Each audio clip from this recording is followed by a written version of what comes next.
Can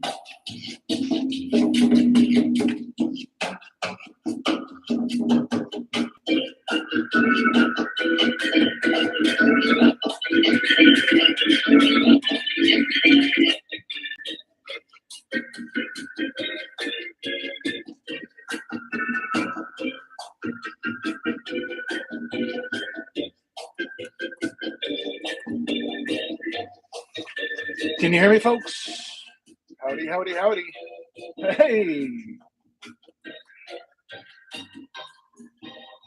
Can you hear me okay? Excellent. Okay, good. All right, give me 1 second. Go close the door.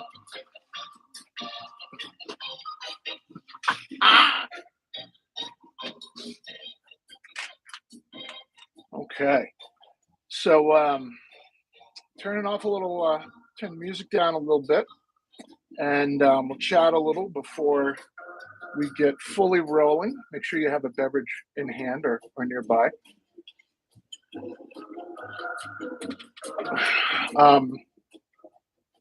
So like I said in the first message there, I'm going to wait until we have about 5 people in or so, and or 5 minutes, whichever comes first, and see where we go. But until then, I am Chang, aka Cathode Ray Tube, aka hey Mark, aka Charlie Terhune. That's what my mom called me, and it is my pleasure to hang out here with you today. So you may know me as a musician. You probably do, and that's why you're here. I've been making music since 1984. We are here in my studio office, which I was hoping would look really techno cool and everything, you know, with keyboards and blinking lights and stuff. But I guess there's one keyboard there, and a Viking helmet, and of course I got the requisite Kraftwerk poster hanging up there, and you know, also the Attack on Titan, Godzilla. Anyway, studio is actually in the midst of a rebuild, so it's a little crazy. So it's time doubling up? All right, hang on 1 second.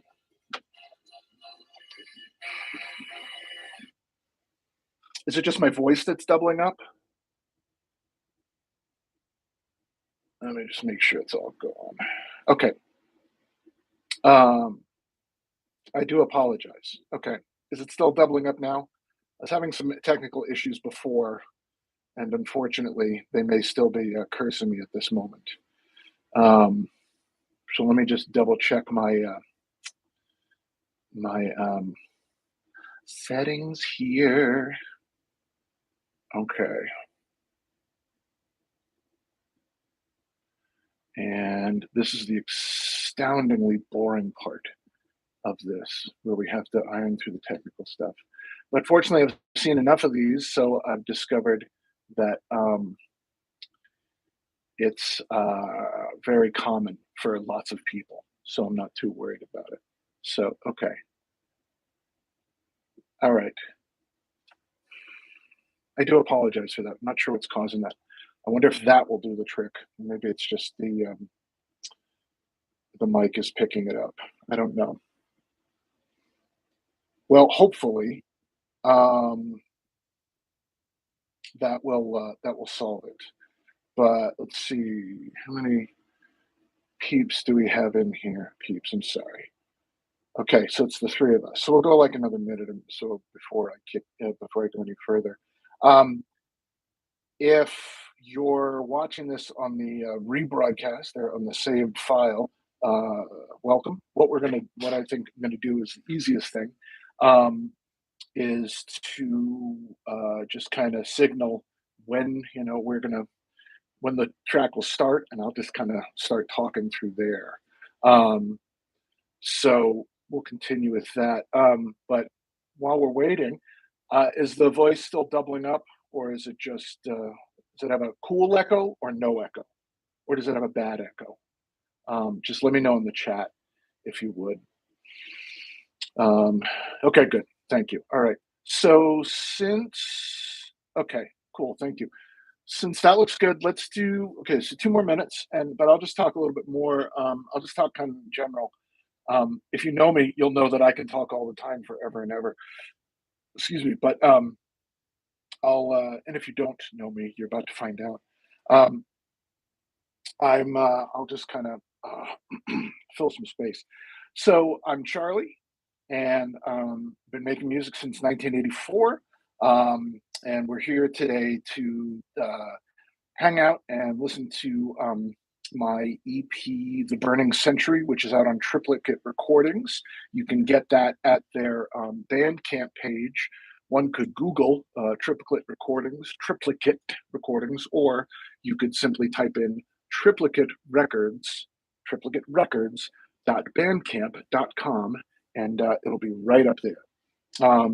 So I'm very excited to be here, and I'm really excited to have this out, and I'm real excited to work with Triplicate because these guys have been super cool with me, especially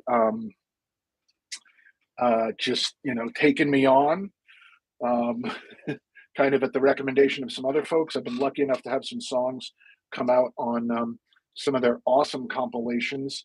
If you haven't picked those up now, you should.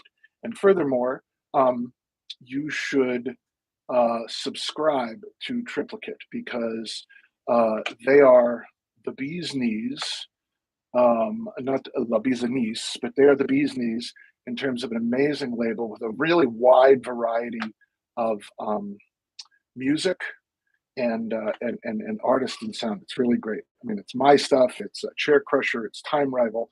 It's Suncastle. It's a ton of great artists, and I really love, not just because I'm on them, but I really love that they've been doing these great compilations every quarter, which are fantastic introductions to all the artists on their label and more and newer artists.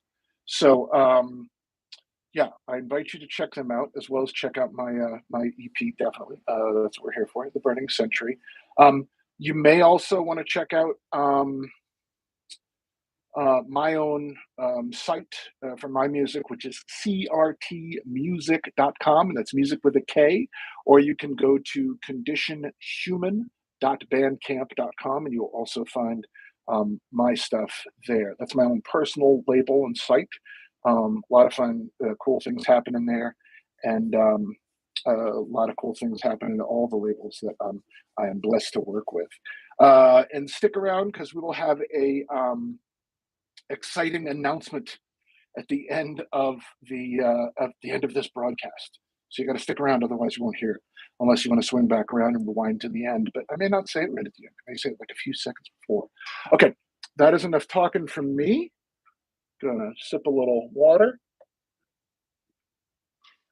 And now's the time when you want to get your stereo amplifier ready and have your album queued up, your copy of The Burning Century on whichever format you so desire. And on my mark, we will get set and we will begin to listen to the recordings. So, begin. Let me just hit this and ready. Go on the mark. And 5, 4, 3, 2, 1. Wonderment. So, Wonderment. Feel free to throw in any questions. I'm just going to talk through the whole thing if you don't. Wonderment has. I guess I should talk about the EP in total, but Wonderment. Yes, Mark, I will be doing that exactly. I'm just going to pretty much play through. Actually, no, I will take little breaks between tracks. You guys can tell me if you want that or not, but I think taking a little break between might be good. The way I got to put this on, or create this was, I had submitted a couple tracks to Triplicate for their compilations, and through that, and I got introduced to them actually by my good friend who I'd never met, Kent Williams, aka Chair Crusher, who is a another artist on the label, and he invited me to submit to the compilation, and I did, and the rest is history. Um, so it was really uh, it was a really interesting process putting this whole thing together. I've actually had the music for this all in the can since last year, um, but I really wanted it to go to Triplicate and to them only. Um, I have a very low short attention span, and I like to release things immediately sometimes, which is not the best thing, but I wanted to do that, but I wanted these guys to have it. And so there it is. Um, Now, with Wonderment in particular, um, if you're here like at about 2 minutes in, um, the building of it was kind of was an interesting process. It all really stems kind of from the I think its inception. It's the kernel of it the is that arpeggio, um, and then all the other stuff comes in. But my it was really a big influence on it was kosmische rock, krautrock as it's poorly called. Um, but I was really interested. Always really been interested in that since college, or after college when I discovered Can. Actually, no, it was in college. Um, and then further from that, with Faust, um, uh, uh, Cluster, and Noy and Kraftwerk, obviously. Um, but that was really the main impulse of this. The other one too is I'll say this a couple times today, but I'm really kind of I'm a frustrated um, I'm a frustrated drummer and percussionist. Pardon me, and I just really love drums, and I really like this. I wanted to get kind of a really um, banging thing kind of out of this, um, but at the same time slow and kind of meditative, and just developing the the kind of atmospheric synths in there, the pads, and then kind of the other motifs. And then ding me if I get too pretentious because I will. The other motifs, and then just kind of weaving all the themes in. It's interesting because I, I don't know. I'm going to say I don't know if a lot of artists say this, but I constantly want to change songs after they're done, and there's no exception with this. And Wonderment, like I love all this stuff, but there's a million things I would change in between each song. Um, I definitely one inspiration for a lot of stuff is this artist James Holden that I listen to, and he's really interesting British artist. But this actually, the title of it and the kind of impetus came from the fact that I've been doing ketamine treatments for clinical depression for about a year, and this kind of feeling came from that. I won't go too far into that because it's a whole other thing, but it's really interesting. The ketamine treatment is it's a very psychedelic experience, very powerful one. For me and another couple of other people I've talked to who've done it, they've said it's very musical, and I would agree. I would hear a lot of music on the trips, and listen to music during, but then afterwards go back and listen to the same music and find a lot of the experiences kind of carried through. Um, and wonderment, the actual phrase came from like one of the actual trips that I had. And for the record, I've done recreational LSD in college. It was the '90s, but not really like anything else. I didn't really like it. And so ketamine, the first thing I said to the doctors after I came uh, out of the trip was, I can't imagine why anybody would do that recreationally because it's a dissociative drug. You get separated from your body. Like, it's just really weird. But at the same time, if you take it in these controlled settings like I do, it's really fascinating and just amazing. And one of the big things was just these fantastic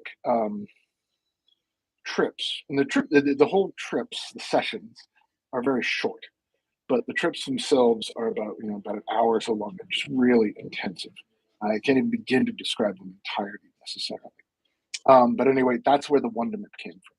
And a lot of the music that I've released, let's say in the last year or 9 months, and some stuff coming forward have come out of those experiences, which are very profound.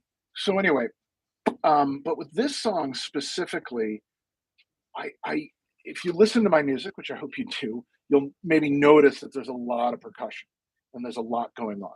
Guilty as charged.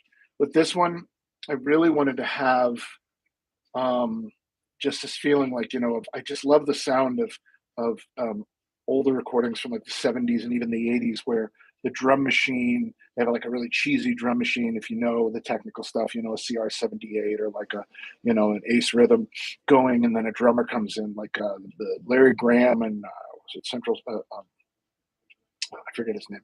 Larry Graham Central Station, I think. Perfect example of that. Sly and the Family Stone too, Lee Scratch Perry. But I really love that. And just getting that, and then just another little percussive bit, and then the boom, chicka, boom, the John Bonham drums. I should have just sampled When the Levee Breaks like everybody else does, but I didn't want to. But that's really like the major elements of that song specifically. And I thought that was a good opener for the EP too, just to kind of get um, people into where I'm at, especially since it's my first release for Triplicate. I want to introduce the Triplicate audience to me slowly, not just running in all 6.5 feet tall, going on about Otek or Richard H. Kirk or whatever it is,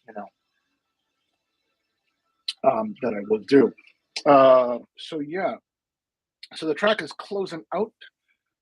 If nobody has any questions on the chat, maybe I'll just kind of zip right into the next one, into Invisibility. Okay, so let's do that.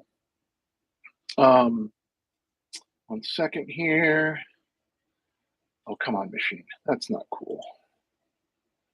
All right. No guests. All right. It's just you and me then, Mark. I'll keep going.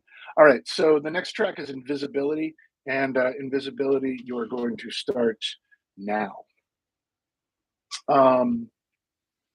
Interesting thing with Invisibility. Now, maybe I'll talk like a little more about like sort of, I don't know, some stuff in general maybe.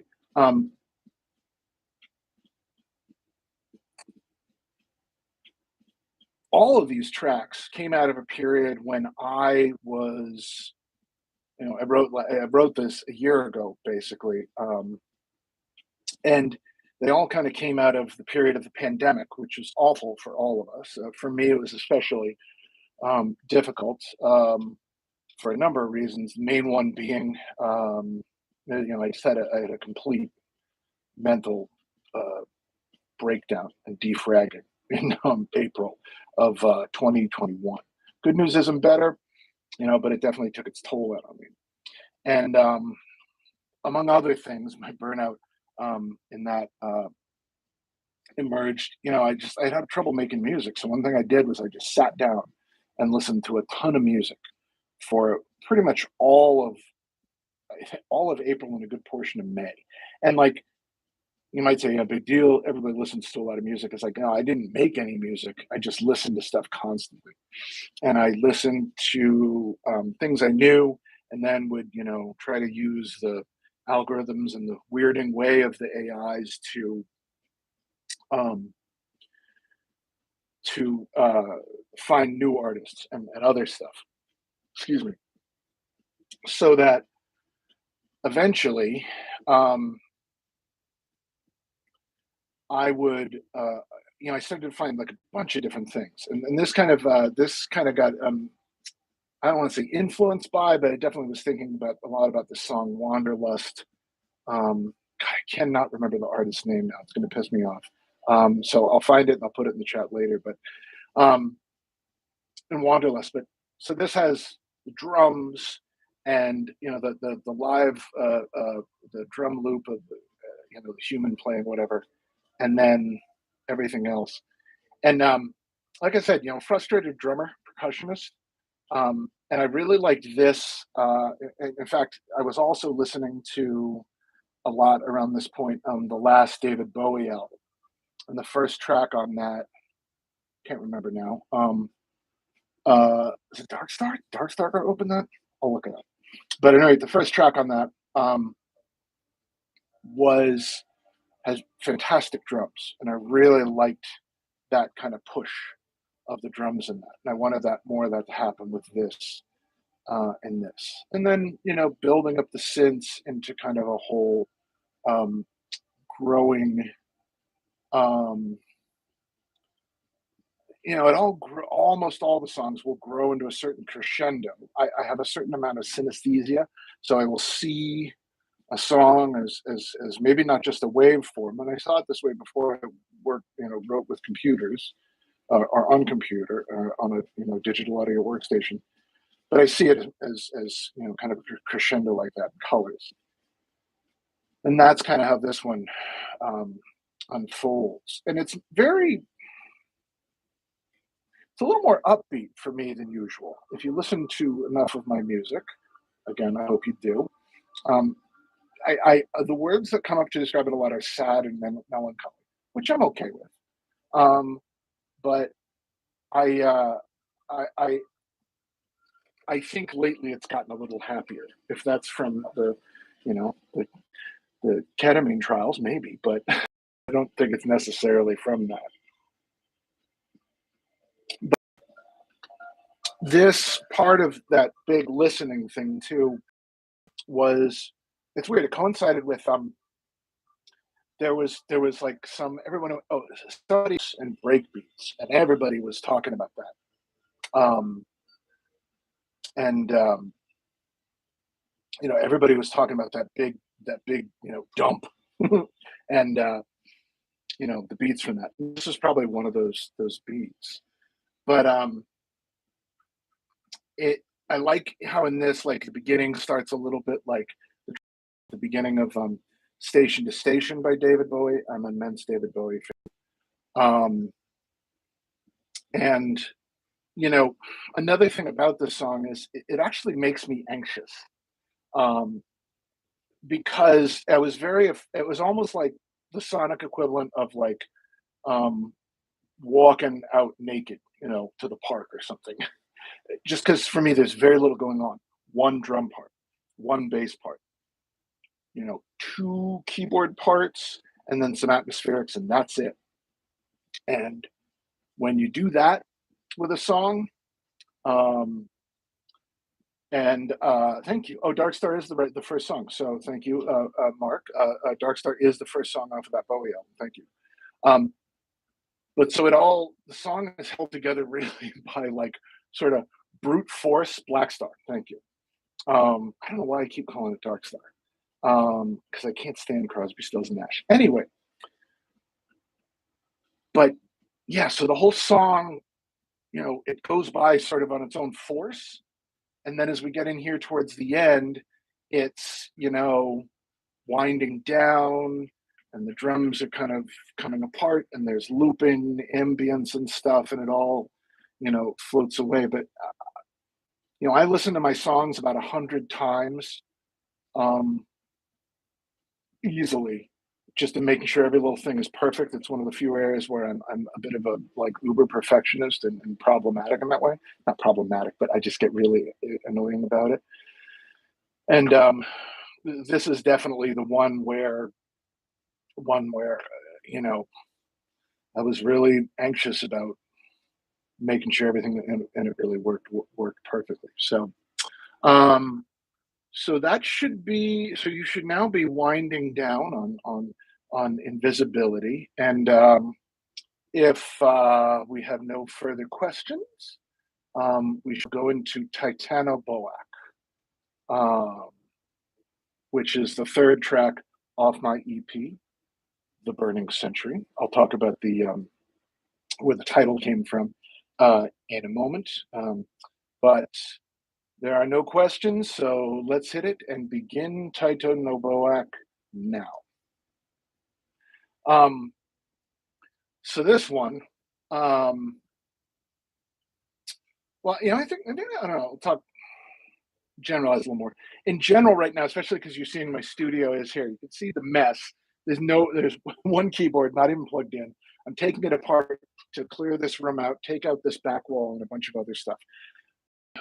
Um, uh, a lot of the stuff on this album, this was recorded even back then. Actually, was I got the Korg microlog. Is it microlog, monologue, minilog? The little one, the monosynth. Got that. I don't have it. It's packed away right now. But that was on it. That was the big factor, big thing on it. Doing bass, doing leads, and all sorts of stuff. But do a lot of. Thank you. Yes, it was the monologue. I do a lot of soft synth stuff. Definitely, a lot of effects by Audio Damage, and a good portion of stuff I'm using too was I started this. Not so much sound toys on this, though I started using it later.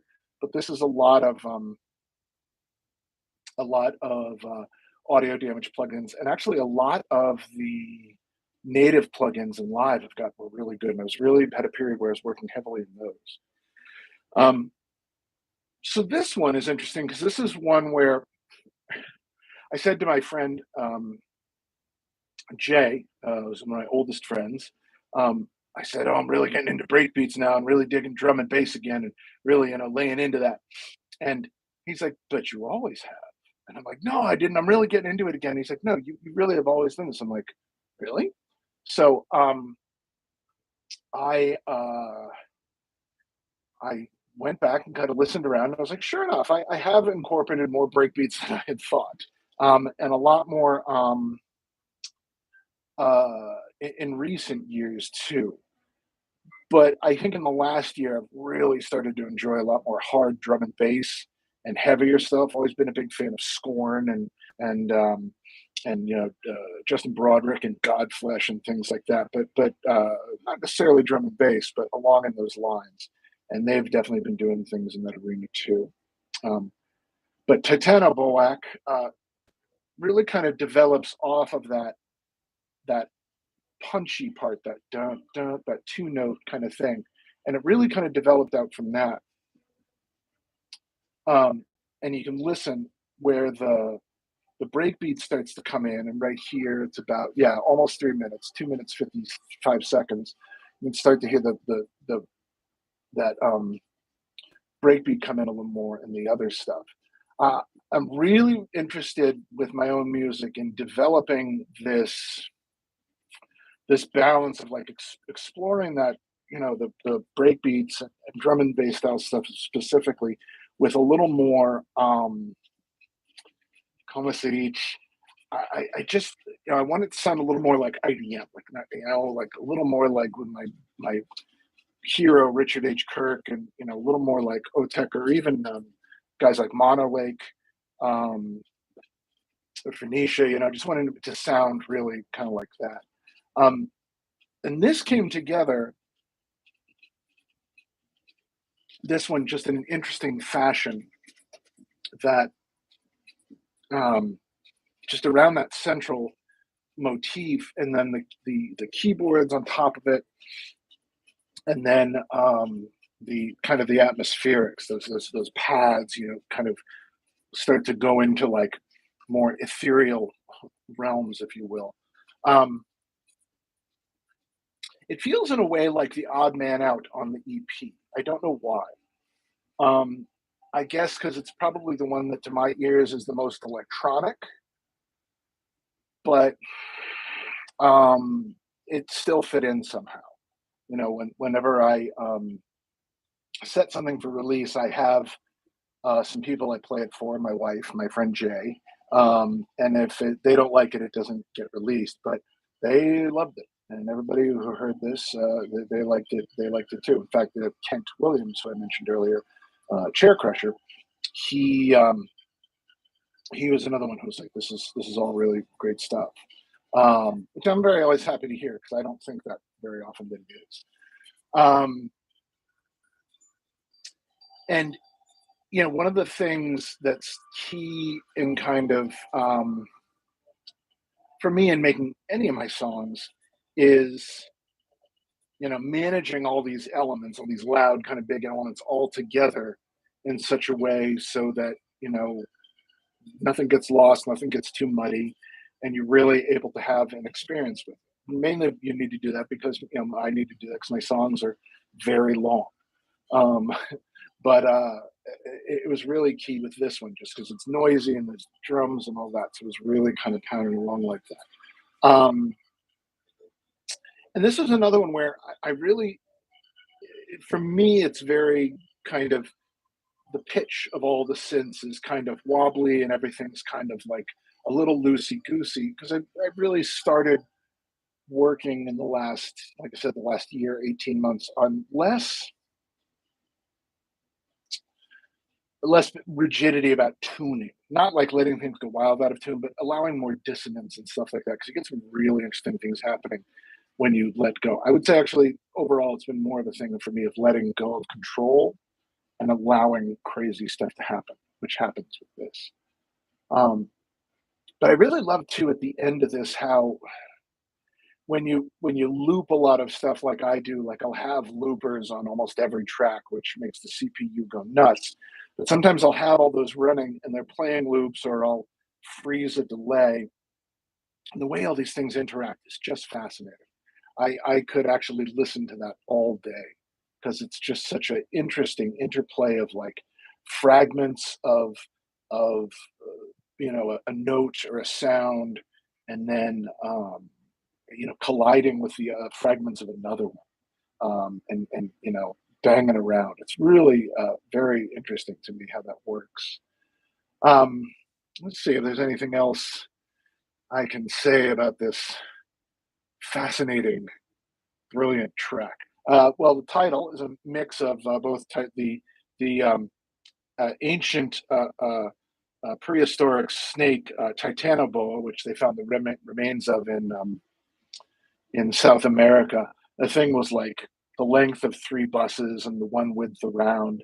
So like a 6.5 foot tall guy like me would basically just become a snack for the thing.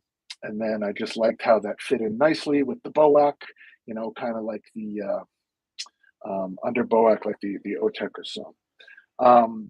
So we are now at the end of Titanoboa, the Boak. Its last um, notes are fading out, and we are nearing the final track of the EP, Gag Reel.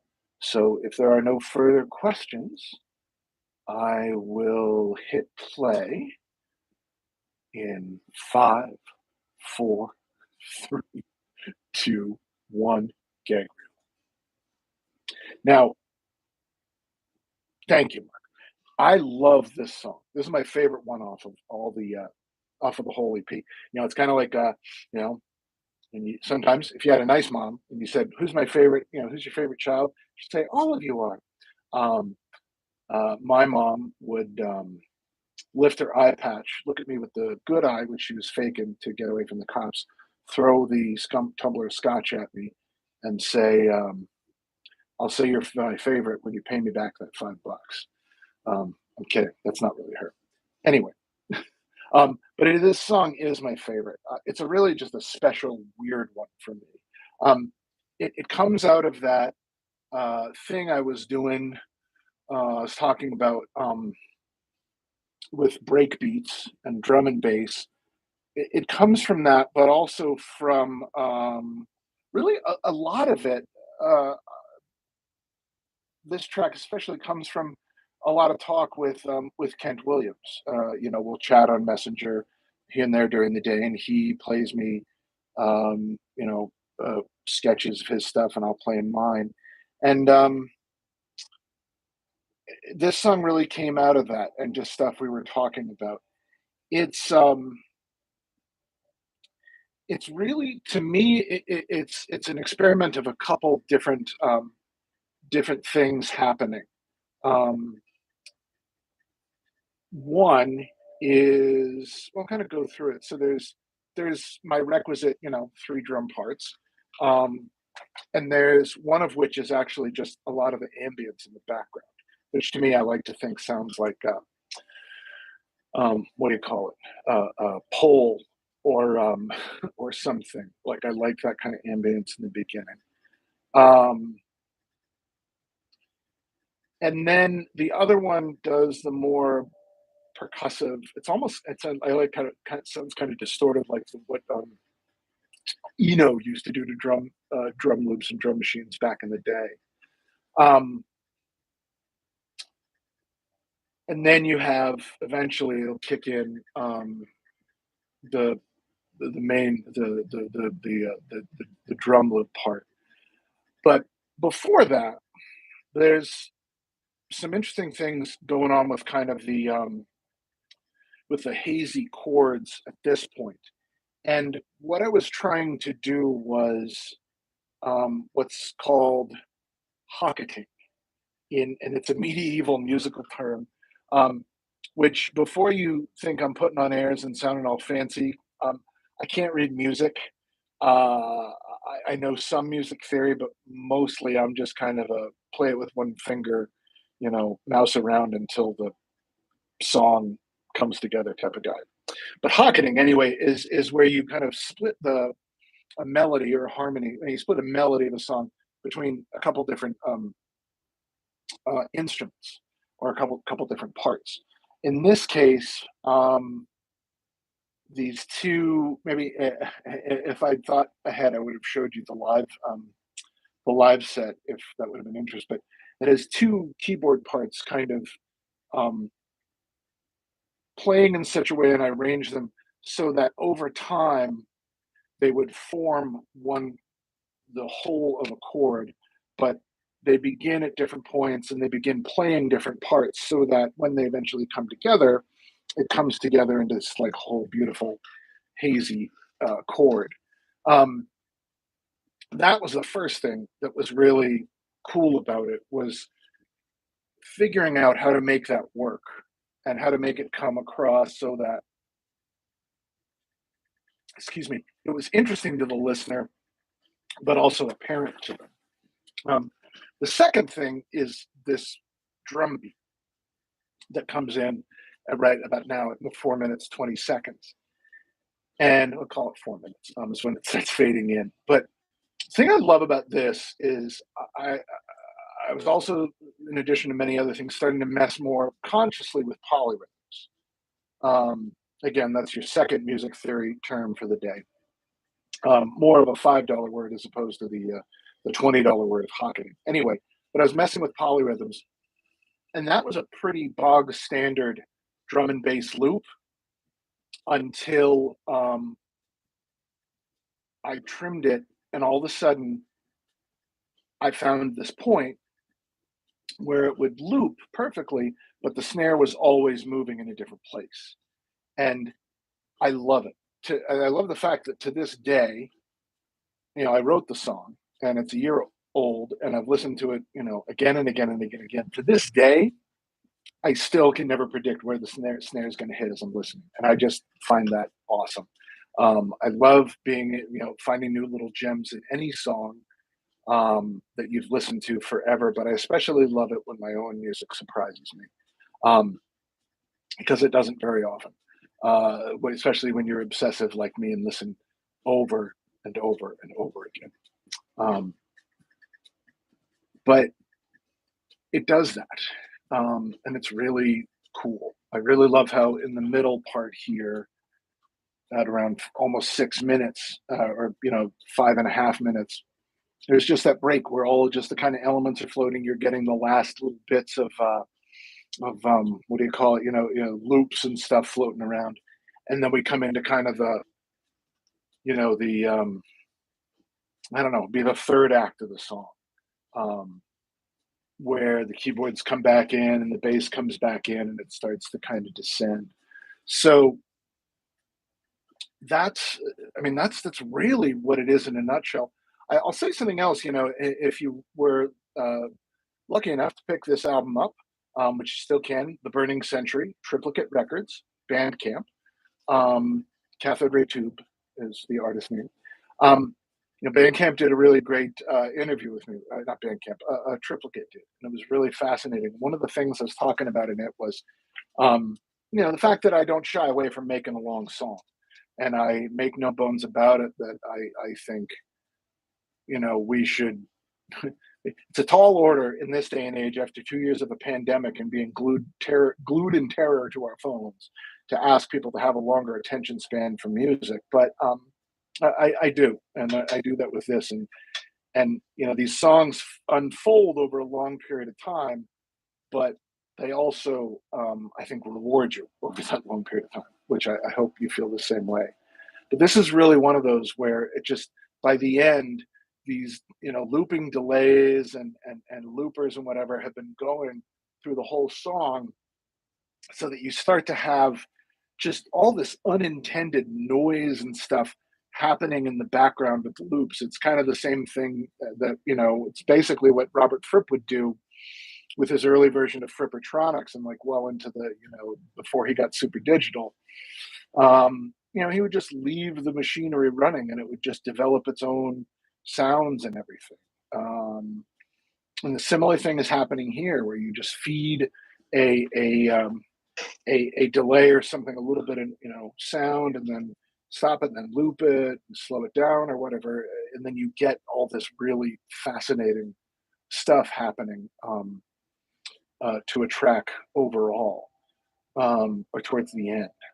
And it's interesting. Sometimes I will admit, sometimes I have taken the finished part of a track where it does all that, and in my tracks I'll be, perfectly frank. Usually there's sometimes a minute up to 2 minutes of just atmospheric kind of dissemination, letting the dust settle. I will take that and go back and make that the beginning of a whole nother song, or turn it into like an ambient piece just to kind of float in that, because we all float down here.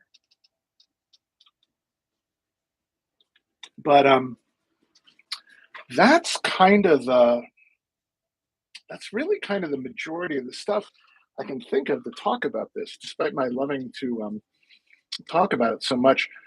I'll tell you one thing.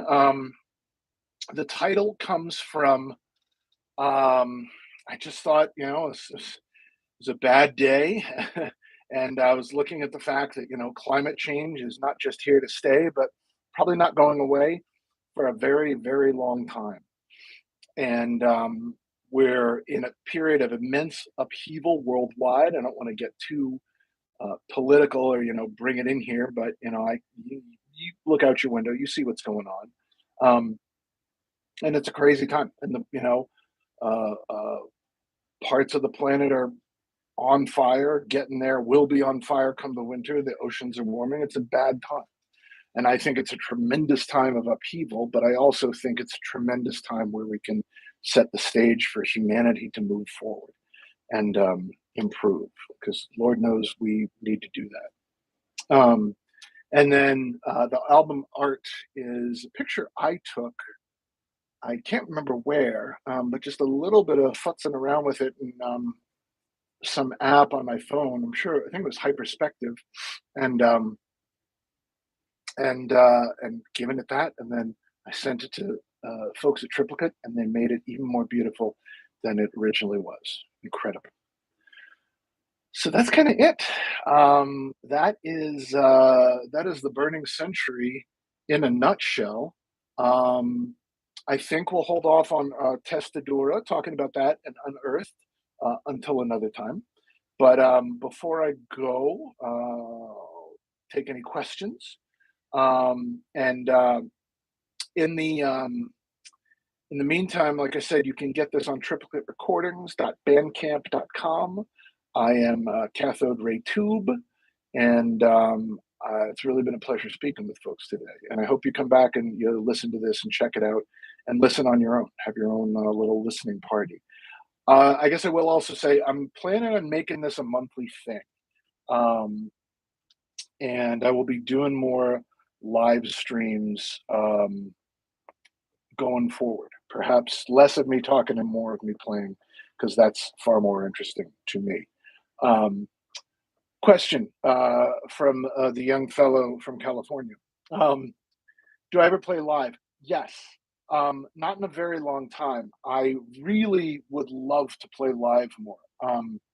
I My last live show, I think, was part of a live music series they do here in Portland in the beginning of each summer, which is a lot of fun. Except when I did it, I was one of two non-acoustic acts, and the other was a rapper, and then it was me. And they put me in this infamous park in Portland, Maine, called Congress Square Park, where it is famous for its collection of folks living the other side of life, shall we say, both criminal and non-criminal.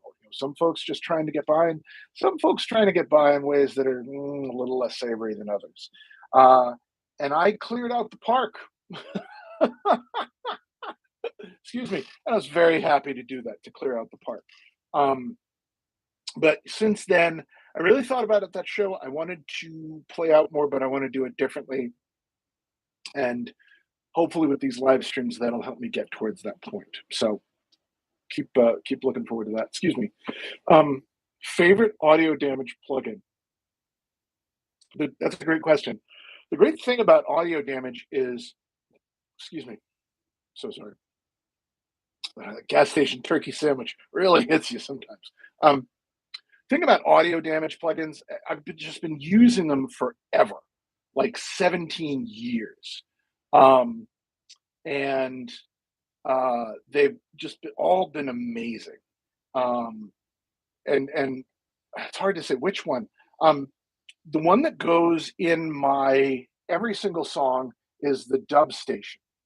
And before I upgraded and dub station 1.5 didn't work, I would use that over dub station 2. Um, why? I don't know. They sound the same. They're made by the same people, but I was convinced that something about dub station 1.5 had a better delay sound than dub station 2. I have since, over the years, bought dozens of plugins, um, and a lot of ones emulating dub delays, which emulate the old Roland space echoes, and um, nothing compares to dub station. It just has a really unique sound that I love dearly. But I love all the other ones. Something that got used, what was I thinking? Yeah, really, Quanta is amazing. Continua, the reverb, the really big one they made, EOS, is amazing. But also Mangelverb, I really like. So yeah, they make a lot of really great stuff, and I firmly recommend using all of them. Um, what? Let's see. Oh, yeah, I see your comment there. I'm really looking forward to playing actually playing in the live streams, and so that'll be something I'm working towards. And I have a month now, so hopefully I can get one together for October. Otherwise, it's going to be me reading from My Little Pony fan fiction, which you don't want because anyway. Um, but yeah, those are my favorite plugins. Um, If there's no other questions, we're kind of winding down. It's pushing 5 o'clock here on the East Coast, and I'm about ready to get ready for dinner or something. But oh, I had a special announcement. I was going to say, um, and oh, sorry, and oh, thanks, Mark. I appreciate your comment there. The big announcement I was going to say is I have been in the last month or so working with an artist whose music I greatly admire, and Uh, we approached the label with the music we've been making, and the label loves it. So very excited to announce that in hmm, I haven't said if it's happening in 2022 yet. Probably 2023 is that Solipsis, James Miller, and myself will be having an album coming out very soon on Component Recordings. And you can find their stuff on Component Recordings, that's all one word, .bandcamp.com. And you'll be able to find it there. Um, the next of my ketamine influenced albums, ha ha ha. No, actually, my next album that's coming out is called A Bright Eyed Creature, and that will be on Component. And I'm very excited about that. I'll probably do a little listen through of that one as well. But it's it's really something I'm excited about. And there's a lot of really beautiful things um, on there, and I'll be able to share more of that in the future. Just gotta close the garage door. No, um, but yeah, so that's pretty much everything from my end. I really appreciate y'all sticking around and watching this. And again, you'll be able to pick up this live stream later and listen to it. But go pick up the album, The Burning Century, on Triplicate Records on Bandcamp. You can also check it out on all the streaming services. And check out Triplicate Records because they're very cool. They're doing really cool stuff. More stuff coming from me and them in the future, I think, and some other exciting things that I can't talk about yet. Full media embargo, dude. I'm working at that level. That level. Anyway, thanks so much for checking it out. I really appreciate your time. Y'all have a good one. And this is Cathode Ray Tube out.